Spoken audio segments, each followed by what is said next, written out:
Welcome back to the Roundtable on the IH Sports Network alongside Rick Keaton, and Kevin Akers is out of the pictures. I'm Ben Garrett, and it's time now for our Black Cat Legend of the Game. Rick, I'm going to let you introduce our Black Cat Legend of the Game, but first I want to remind everybody Halloween season ends tonight, but the Black Cat on Main Street is not just a Halloween store. They got a little bit of everything. If you're looking for a Christmas gift, because now, Rick, we go from Halloween right into Christmas. If you're looking for a Christmas gift, get out to the Black Cat, and I'm sure you'll find something in there for just about anybody on your list, regardless of what their taste or preferences are. So thank you to the Black Cat for sponsoring this segment all season. And, Rick, we have with us tonight one of the best to ever play the game at Scott High.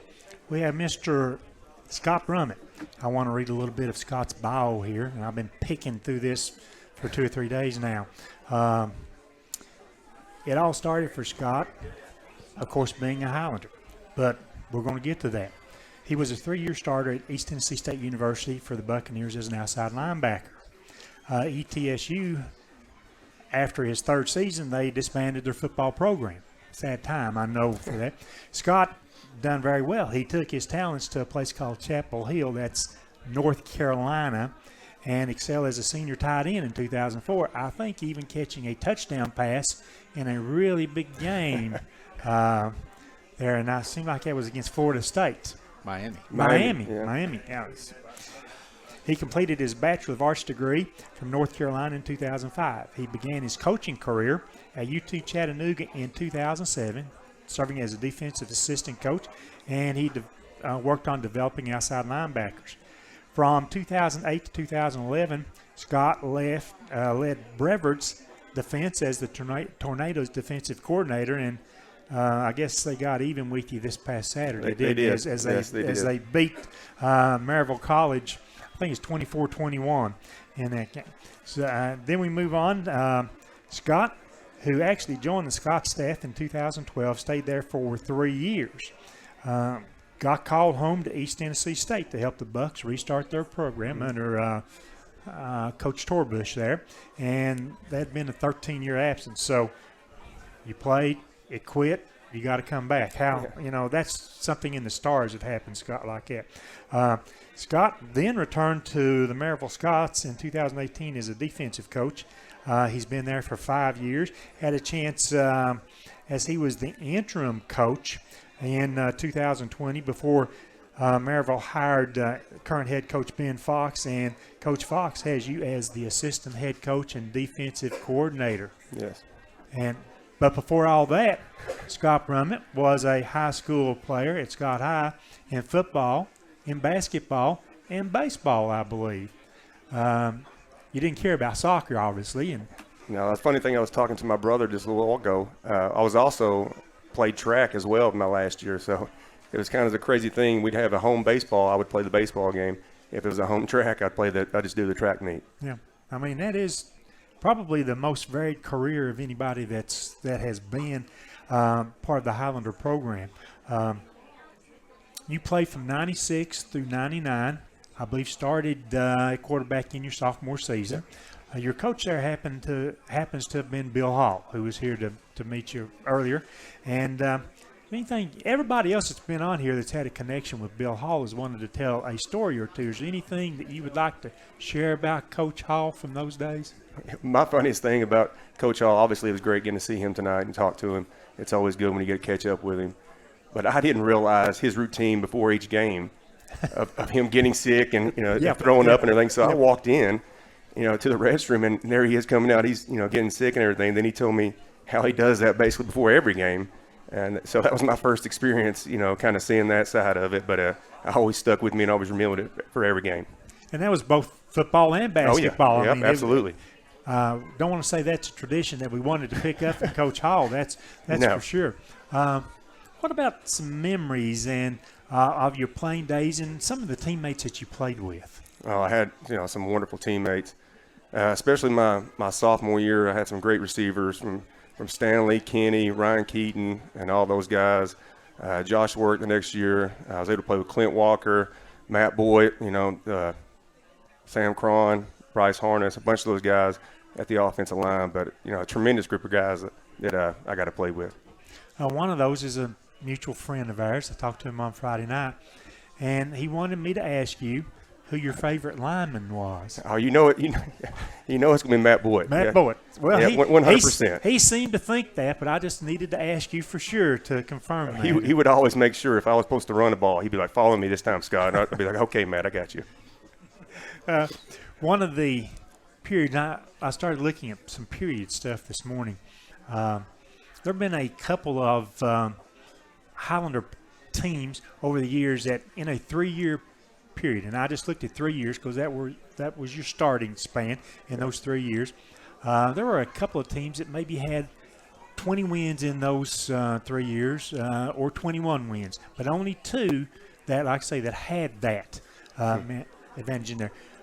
Your 3 years as the starting quarterback, the Highlanders went 19-12, and that is the third best 3-year run in Highlander history, which is we just completed our 52nd year. Wow.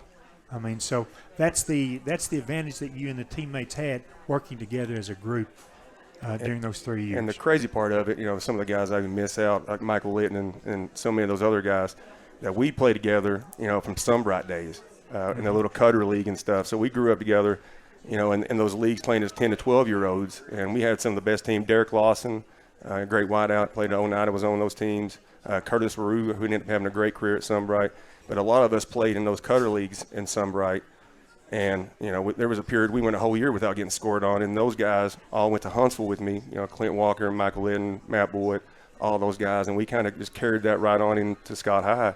And you're playing with the same guys. So it's a great group of guys that you play with almost, our whole football life. And indeed, I know every one of those kids. I guess I know all their parents, too, because most of them I went to school with there. Senior season, the Highlanders finished 8-3. In terms of that, the significance there is there has been 2 Highlander teams that finished with 8 on-the-field wins. There was another team earlier on, I won't mention, Bill Hall was involved in that. They finished 9-1, but one of those was a forfeit from Knoxville School. But you finished with 8-3 record and had a home playoff game against Sullivan North. Do you remember that game? A game that it was a home playoff game. To this day, that was in 1999. To this day, it is still the only home playoff game that we've ever had at Highlander Field. Yeah, that game is stuck in my mind. I was actually thinking about it on the way up here on the drive, that actual game. And that's the only game I've never watched since I played it. I never went back and watched it, but I remember that game very well. And the funny thing about that, too, that when I went to ETSU the next year, I had a teammate on the team that played against me at that game at Southern North. So I got reminded about that every day, about them beating us. But that was such a great atmosphere. I'll never forget that game. The place was packed. I just wish we could have won. I think we had the better team. We just didn't show it that night. Well, we were, I think, a 2 seed going into that. So, a home playoff game, that was a big deal for Highlander football. Yeah, I mean, with the crew we had, too, I think we had a lot of people, expecting us to, get over the hump and be able to win, the playoff and advance a little ways down. But, that one still haunts me a little bit. Mm-hmm. One of my favorite memories was the Carter game, maybe game 6 or 7, something in your senior season. And what I remember most on it is the toughness that, Scott Brumett brought toughness to a football team, and some of your players followed that, and they brought forth that toughness also. But we were over at Carter playing. Mm-hmm. Maybe the first time that we'd ever played at Carter. Matter of fact, I'm quite sure it was the first time we ever played at Carter. And, of course, I'm in the press box on one side of the field, but our team is on the other side of the field. And on one particular play, I don't know if it broke down, if it was a run play, there was a Carter defender about midfield, close to the sideline, that wanted to take you on. So he came at the thighs. And what I remember is that he bounced backwards 5 yards out of bounds on the Highlander sideline, and you picked up another 3 or 4 yards. But, I mean, one of the most vicious hits that I've ever seen. I've got many other memories, but that one stands out just because of that defensive player taking you on and your desire to pick up the extra yards. It was a funny story to go about size and everything. Was when Channel 6 News that same year, they came and did a story on us when we were, I think, 6-0 or 7-0 going to Carter. And, we didn't know what they was going to do. They was videotaping it all. And then it plays that night, and they had our offensive line up, and they go, but this is not the biggest guy on the team. Then they go to me as a quarterback off of it. So my guys obviously thought, it's hilarious here that we're showing the offensive line. Then they go to me, but I'm 6'5", 240 pounds in high school. I mean, so having size was definitely a plus. Another memory that I have in your freshman year, Coach Hall at the end of practice on Thursdays, the last thing they wanted to finish up with was extra point kicks. Yeah. And as a freshman, he got a little mad one day. I mean, he thought, hey, they weren't kicking particularly well, and he wanted a better rush. And Scott Brumett ends up sort of about the first player in on the defense from the edge there, and you kept powering through the lineman on that, disrupting the kick, disrupting the kick, disrupting the kick. You did that several times, and Bill standing back there sort of getting red-faced and more red-faced because I think he finally then said, guys, if we can't block him, we're never going to make an extra point. And I think they probably shifted everybody to that side just to block you. But it was the attitude that you had as a freshman to say, I belong, and they saw that time after time. And I vividly remember standing over on what would be the west sideline next to the field house. That's where they were kicking the extra points at. Well, if anybody knows our middle school coach that we had, Jack Diggs, you know the mentality you had to bring from middle school going to high school. I mean, as far as just being able to eat ice instead of having water, but it was a mentality of us is you got to play the hardest play no matter what. You never know what's going to happen. So we just all carried that on into high school, and it always helped us with it. Indeed it did. Let's move a little bit past high school, and I'll probably work my way back to Scott High eventually there. But you got the scholarship to go to ETSU. Tell us about that and sort of that recruiting process going on with you at the time. It was chaos. I mean, until you actually go through the whole recruiting process, because I didn't know anything about it. I didn't know anybody had gone through it. But you're receiving letters. People are coming by to your house. They're coming by the school to talk to you. And, so I didn't know where I was going to go. I had, a bunch of players, a bunch of teams that were coming on to me. I had Auburn, and I was taking visits down to Florida and doing some things. And then, of course, it always comes down to a girl, the reason why I chose ETSU. Yeah, I'd been dating one for a while, but it ended up being the best decision of my life. It led me to, meeting, obviously, the best college teammates I've had in forever, and I'm still friends with to this day. And then, obviously, getting an opportunity to go to University of North Carolina and get my degree from there and play for them. Who was your coach at North Carolina? John Bunny. John Bunny. Do you pay attention to North Carolina football still yet? I do. They're actually having a good little run right now. So, yeah, I still pay attention to them. I still keep up with East, obviously. That's the one I have the biggest connection to, being there for that much longer. But I still keep up with North Carolina, and I still got some guys I know on the staff down there and behind the scenes that I still talk to. Well, that's good to know. Ben and Tim, they went to North Carolina a few weeks ago and interviewed Sparky Woods up there. I mean, so I was trying to get that North Carolina connection, how we can go from Oneida and Scott High and somehow find North Carolina there.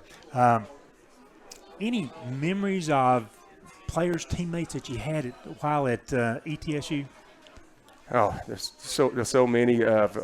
Lord, I just remember I'll never forget that when my parents dropped me off, and I always know now what kids go through when they get dropped off their first day.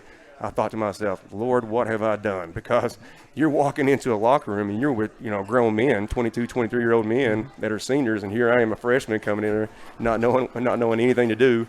And it just so happened my roommate, whose name was also Scott at the time, so you can imagine the confusion on calls when people would try to get a hold of us. But it was just the bonds and stuff that you did. And then while we were there, we beat the Georgia Southern, who was the national champion the year before. So we were able to kind of ruin their run. So that was a big moment for us. But some great memories at East. North Carolina, the position changed to tight end. How quickly did you catch on to that? Now that was definitely unique. But they came in and wanted me to work out for them at the Dome in Johnson City, and you're talking about unique. So they wanted to see me lift and work out. Right. So I go in there, I'm putting every bit of weight I can do on bars, just trying to impress. And they go, "Okay, you got to go here and catch passes now." I'm like, "How am I going to do this after I just worked out and cleaned and done everything?" We went out there and had the backup quarterback throw me some balls right there on the Dome floor. And then, they took me to North Carolina, and it was a phenomenal visit. We got to go down on the basketball stadium, while they were playing basketball during halftime and all that. But we just had a phenomenal time, and I knew that was going to be the right fit for me based on the education I was going to get from there. So I knew it was a place I wanted to go. When did you know that you wanted to be a football coach? The whole time I was even at East, I had at least 3 or 4 different coaches, position coaches, would always call me the coach on the field. They'd always be like, "You're going to be a coach someday," because I loved just watching film, and I'd be the guy that could call out, based on a formation, what the other team was going to run. And so they'd always just call me the coach. And so right when I get done with North Carolina, I was kind of in that mode where I didn't know what I was going to do. And then out of nowhere, because I hadn't talked to him in about a year, the defensive coordinator that was at ETSU happened to be at UT Chattanooga. And he just said, "I've had you on my mind. Would you want to come here and be an assistant coach for me?" So the good Lord worked it out for my favor, and right out of basically college, I was able to get an assistant job for University of Chattanooga, which was a big deal for me. Well, it certainly was. Like you say, right out of college, you graduated from North Carolina in 2005. Obviously, from what you just said, you had no regrets about picking North Carolina and felt that you had a chance to change careers. What made you a defensive coach as opposed to an offensive coach? Because you got to play on both sides. At one time, I think your junior, maybe your sophomore season at ETSU, you led the team with like 125 tackles that year. Yeah. It was always a deal. I wanted to hit somebody and then be hit. Right. So I always took that mentality. I always liked the defensive side of the ball. It was always the best way to try to scheme and outdo the offense, even though they know what they're doing, but we're trying to stop it. So I always liked the defensive side of the ball, and I knew when Coach Taylor asked me to come be a part of his staff, I was going to jump at that because that was the same defense I played under. It's the same defense I still run today. So I've been involved in this defense since basically 2000. So 20 years of running the same defense. It's been phenomenal. Yeah, well, it certainly has been. I'm sure the list is as long as this building is right here. Influences during your playing career and certainly influences in your coaching career. Who are some of the people that that provided the energy, provided you with the person to look up to? Oh, it's been several. From the Pete Wheaton Cutter days, I had my dad, and he was always there helping coach when I was growing up with it. And then going into middle school with Coach Diggs and, his toughness mentality, which I think everybody knows. I think he coached my dad as well. Then having Bill Hall, Coach Pullman was a big one too. I know he was only there for a little time at Scott High, but he's the one that really introduced weight to us and gave us a really big weight program that we were able to carry forward. And then, obviously, going forward, and Billy Taylor, when I was at East, was my biggest one. And, he was a defense coordinator. He was my position coach. He helped recruit me. So that was a big one for me in my life. It's interesting, the career that you've had in both high school and college and now as a coach, that you have those people that you've taken bits and pieces. And like you say, the philosophy of the Maryville Scots defense right now. Yeah.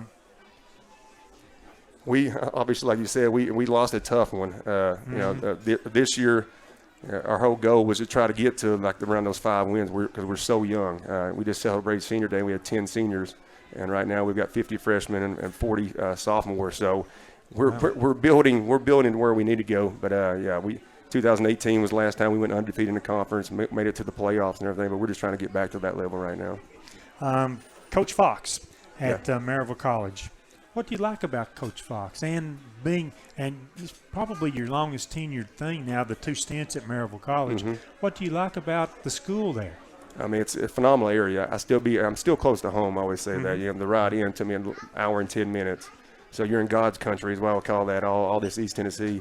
But it's a phenomenal place to live. And getting people on campus, they fall in love immediately. Once you see the facilities and everything, it's a great place to be. And Coach Fox, again, what I love about him, I've had to coach against him since I've been at Maryville for 4 to 5 years while he was at Huntington College, another rival, and at Center College. What I love about him is he just lets me do my thing on defense, and he runs the offense, and he just trusts me. So I really enjoy working for him when somebody trusts you and just lets you, run your defensive program. Earlier, and we still got some back there, high school players and things. What advice do you have for the high school young man who thinks about playing college ball? What should they be preparing themselves for? What should they look for in that recruiting process? And how do they get noticed so that they even can be recruited? Yeah, the biggest one I would always tell guys is, especially going your senior year, is the grades. Obviously, you got to have grades no matter where you want to go. Because, everybody wants to take it easy going into their senior year and kind of wanting to fall off a little bit. But, at every level, the first thing they're going to walk in and do is go to your guidance counselor and say, what's his grades like, and then how does he treat people? So they want to know your character, your grades. And then you got to realize when you go to visits, and, I wish I had somebody kind of tell me this too, there's going to be a lot of nice things, a lot of nice buildings and everything, but you need to finally get to know. You need to ask questions about the coaches, like how are they around the lunch people, or are they nice? Because the buildings are going to come and go and they mean a lot, but you're going to be spending every day with these coaches. So you need to be with the right fit there. And to get noticed, now you have Huddle. So, again, everybody's able to make their videos and everything. I always tell, because every day I probably get 100 and something videos. And, I'm trying to scan through. So your first really 5 to 10 clips have got to be something special. And it's not really just football plays, which a lot of people don't realize. If you, have a high vertical and you can dunk or basketball, or let's say you have a good bench press or squat, put that on there, because that'll catch a coach's eye right off the bat, and it's something different. So I always tell guys, try to be unique. Try whatever talent that you have that you think is something good, put that on those first 5 to 10 clips, because, we're bombarded. Like I said, we're getting 100 and something a day. And so we want something to catch our eye within those first 5 to 10 clips. And it is much easier now with Huddle. Back in your day, you were still trying to, I guess, send bits and pieces of film that a VHS is going out. Yeah. It's like all these brown envelopes going out in the mail every day like it.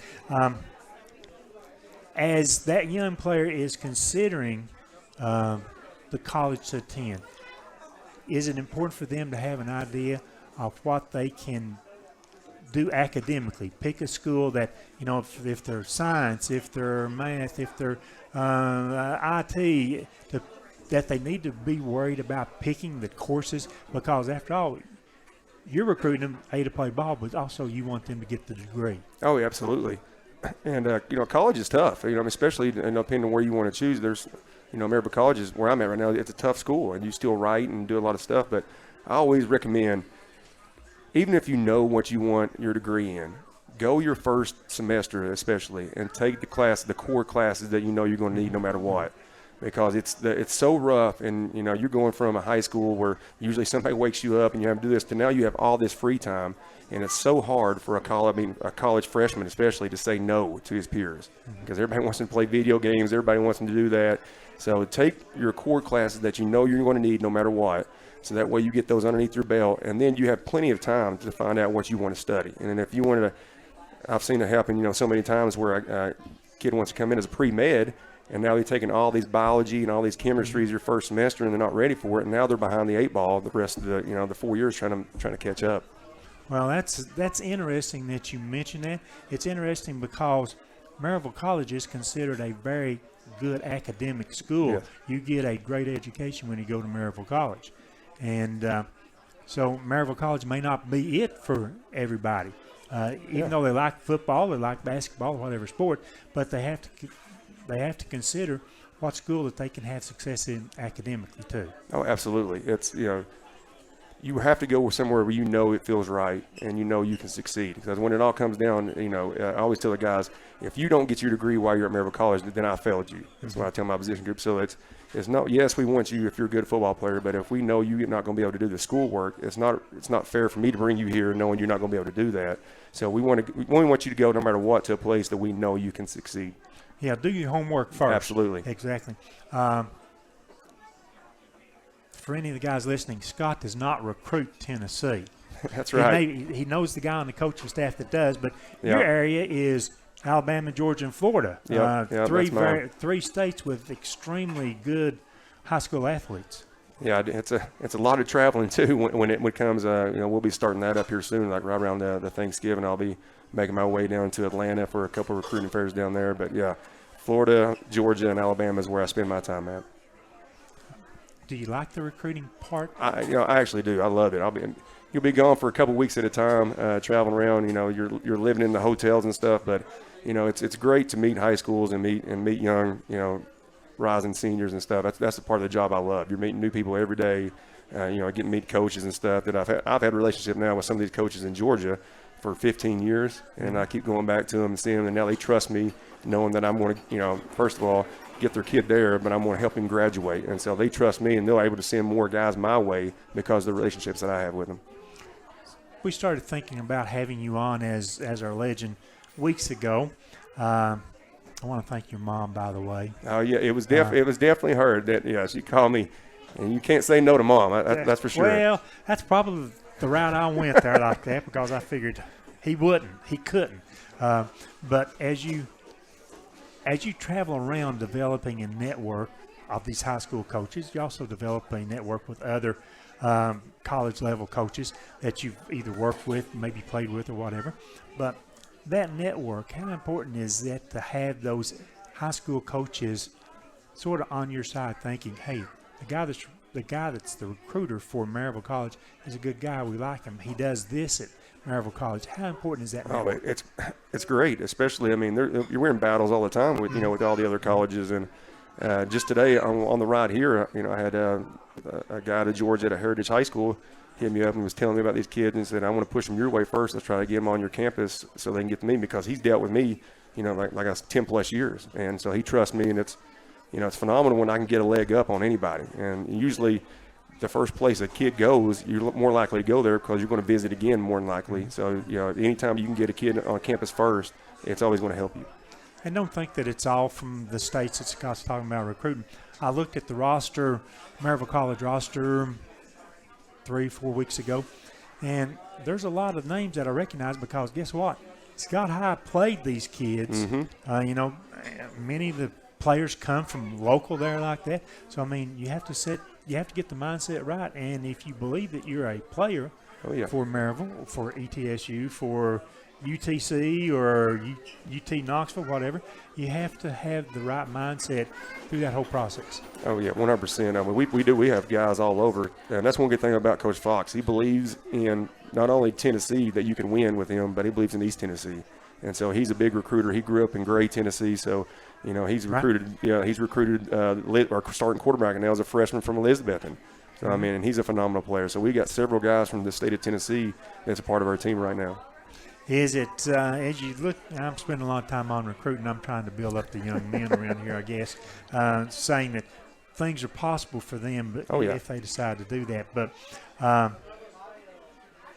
there is a forum on the Scott's football sort of homepage there like that you can go to, and I almost did this. I got real excited about it.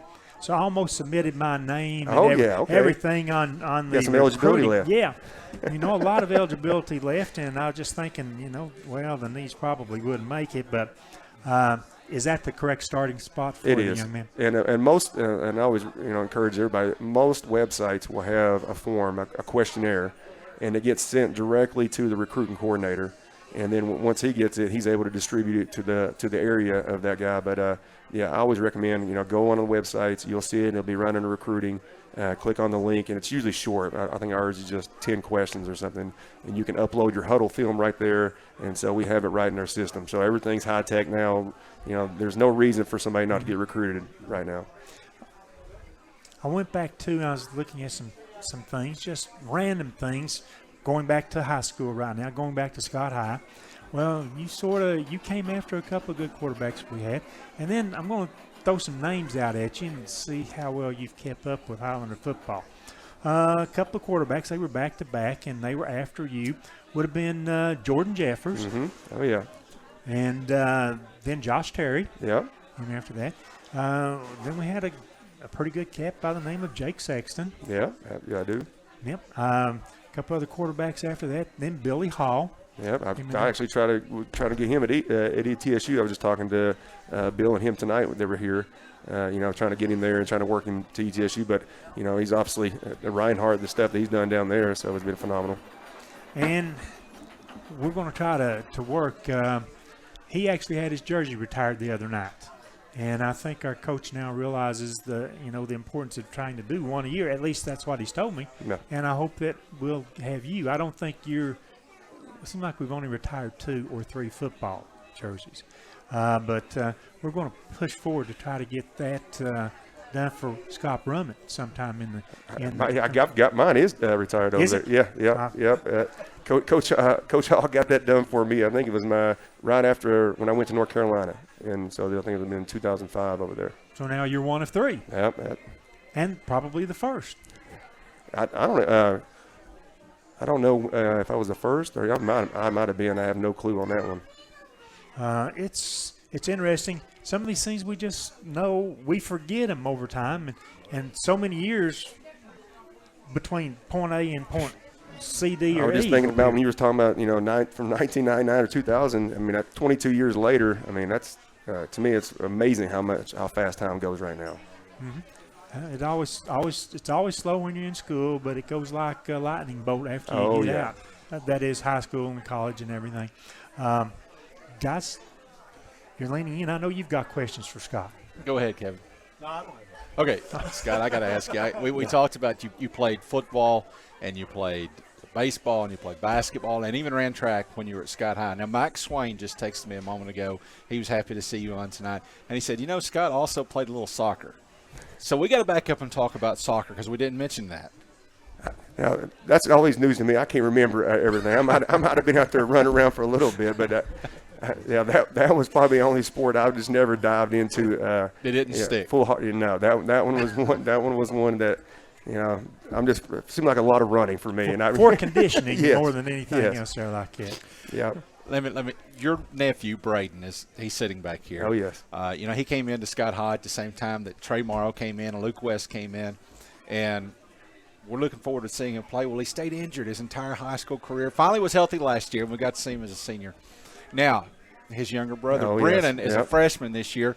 I thought he was going to be the point guard this year, and he missed the summer because he was hurt. And he comes back. He's back for 3 days, and doggone it, he gets hurt again. He's going to miss his freshman season. Where do these boys get their injury genes from? Oh, it's heartbreaking. He just said it was his mom. You asked my brother. That's what he'll say. Both of them. I mean, I've got to watch Braden play when he was high school. For a couple games, and I just felt bad for him because it was one injury after another, and then just like you said, Brennan. It was really just a freak injury that it's one of the craziest injuries that you could have had. The first one to his knee. And then right when he gets back off of it, he has the ACL injury. And so, he just had surgery on that. They're trying to push the timeline. And hopefully if it stays on schedule, would actually be way ahead of what I'm used to hearing. But, it does help that he's young. So, I'm excited to watch him. Hopefully he gets a full recovery and can get on the basketball court. I know a lot of people want to see him out there. Absolutely. Yeah, they sure do. Especially – who's that basketball coach? Rusty Yaden. really was looking forward to that. We talked quite a bit in the spring about that. We'd bump into each other at gas stations or wherever. And I'd say, well, what's happening, brother? And he'd say, well, still trying to figure out my team. Still got to get a point guard. And then he'd say, guess what? And as soon as he'd say, guess what, Brennan's name just flashed in my brain like that. Oh, I know. I just hate it for him. I know he hates it right now, and I can imagine him going through that, but, just praying for a speedy recovery for him. All right. Scott Brumett, our Black Cat legend of the game. Thank you for being with us and driving up here tonight and being with us. Gosh, I was talking to my brother. Thank you so much, and for what you guys do, it is unbelievable. I always said, he was talking about, we'd love to have something like this when we were playing, and for you guys, what you do, and I got to hear it from my parents, and they watch it every week. So thank you guys for having me. I don't know about any legend here, but it's just been great to talk to you guys. And don't forget, you can watch it every week too. That's watch right, a replay. You don't have to watch it live, but they're out there in the metaverse somewhere. So Monday nights at 6 o'clock, you put that recruiting stuff on hold and preparing for the Saturday game. I'm walking off the practice field about 6:45, so I'll have to watch some of it from the tape view of it. But I definitely will. Thank you guys. And this is the Scott's open date week too. Yes, this is our bye week. And I want to say that's the reason we were able to get Coach Scott Brumett up here, because it is their bye week, because he works 7 days a week. So. Yeah, We absolutely. appreciate that. Oh, yeah. Again, thank you guys so much. All right, we'll take another break. When we come back, we'll have a couple of Scott High cheerleaders slide in, and we'll wrap things up with our picks as we look ahead to the first round of the playoffs.